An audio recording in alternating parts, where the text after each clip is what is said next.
Well, when a lot of us were born, personal computers didn't even exist. Today, of course, they're totally ubiquitous, and they're making more and more jobs obsolete. Today, it's McDonald's employees. Tomorrow, it will be millions of truck and taxi drivers with self-driving cars. Eventually, it will be lawyers and physicians and so on. Will it ever be newspaper columnists and cable news anchors? We're praying not. Joining us now is New York Times opinion columnist Thomas Friedman, author of Thank You for Being Late, An Optimist's Guide to Thriving in the Age of Acceleration. Tom Friedman, thanks a lot for coming on. Great to be here. You're very optimistic in this book, and I appreciate that because I love optimism. But I wondered as I read it, are people wired from an evolutionary standpoint to digest this pace of change? No, there's no question, Tucker, that what's going on in globalization, in technology in particular, is now faster than the average rate at which humans and societies can adapt. And I think people are feeling that sense of acceleration.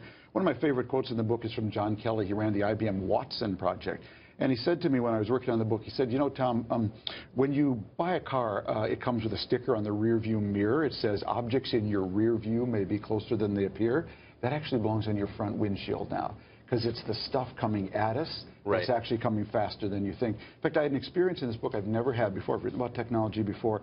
I felt I had a butterfly net, and I was chasing a butterfly, and every time I got close, it moved. I had to interview the head of Intel at least 3 times in writing this book just to make sure nothing changed from 6 months earlier. You know, and so I was actually living that pace of change. So, I mean, it's no one person's fault, of course, though I do think a lot of us are very insensitive to its consequences, among them the political, and especially the political consequences. So the last time we had a big technological disruption, the Industrial Revolution, we got 70 years of totalitarian Marxism out of that, a response to that.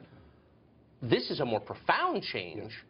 I mean, how can you be hopeful about the political consequences? A good question. It certainly is more profound because it's hitting a white collar and blue collar at the same time.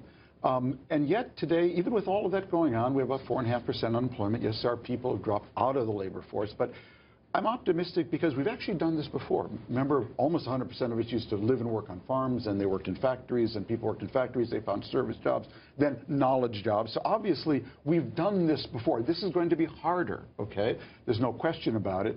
But I think I have a huge faith in American creativity.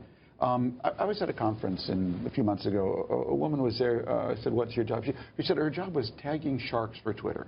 I said, I mean, who in the world ever thought there'd be a job tagging sharks for Twitter? I certainly didn't. The point is, Tucker, you'll never see it coming.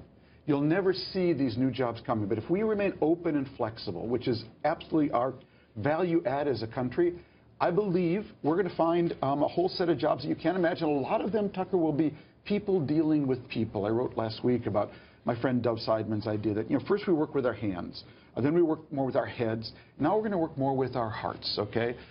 That is people dealing with people. The fastest growing restaurant chain in America in 2015 I wrote about is called Paint Night.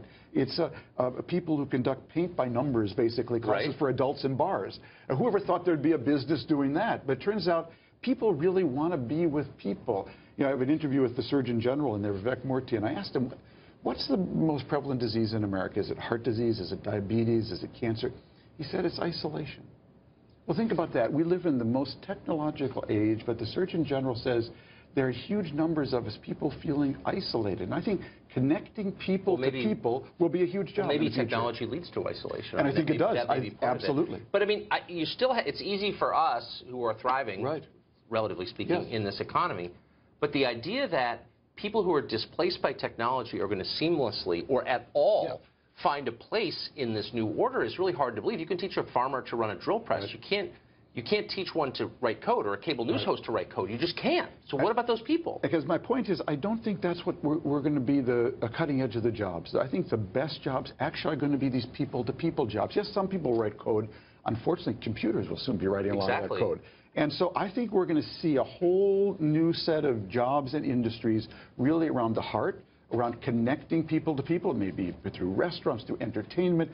Think of our generation, how many people are going to need elder care as the baby boomers, you know, retire. So I'm much more optimistic about that. Here's what and I'm glad you're optimistic. I'm not, but I'm glad that somebody is.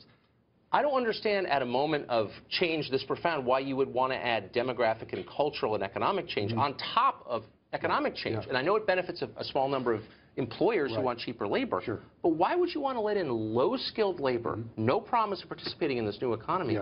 how does that help anybody? Well, you know, my view on sort of openness in general is that I say in the book, and I've always said, I'm for a high wall with a big gate, okay, which is I believe a country has to control its borders, all right? Yeah. I'm a big believer in that. But I also believe what has made America great is that we have attracted more high IQ risk takers than any country in the world, and high energy risk takers, okay? They may be lower skilled, but high energy. That's what's made us great. Shouldn't we screen for them? Because our current immigration system says if you have a relative here, you get to come. Shouldn't we say, wait a second, are you impressive or not? That may be. I'm really agnostic on how we best, you know, bring in these people. But what I would hate to see us do, Tucker, is to close off America as this giant magnet. We are who we are as a country because we've attracted more of these risk takers. My great-grandparents and somewhere your great-grandparents who left somewhere bad and came to somewhere they thought were better. You know, an Armenian friend of mine likes to say that new immigrants are paranoid optimists. Yeah. They're paranoid. They're optimists because they came from somewhere bad to somewhere they hope were better. But they're always paranoid. They're afraid that it can be taken away from them, and that makes them enormously energetic. We've got to balance that, obviously. I'm not for opening the borders. No, I get it. I myself am a refugee from California, so I know. I know the feeling. Tom Friedman, thank you for being latest book. Thanks all for joining us. Really appreciate it. Thanks, Tucker.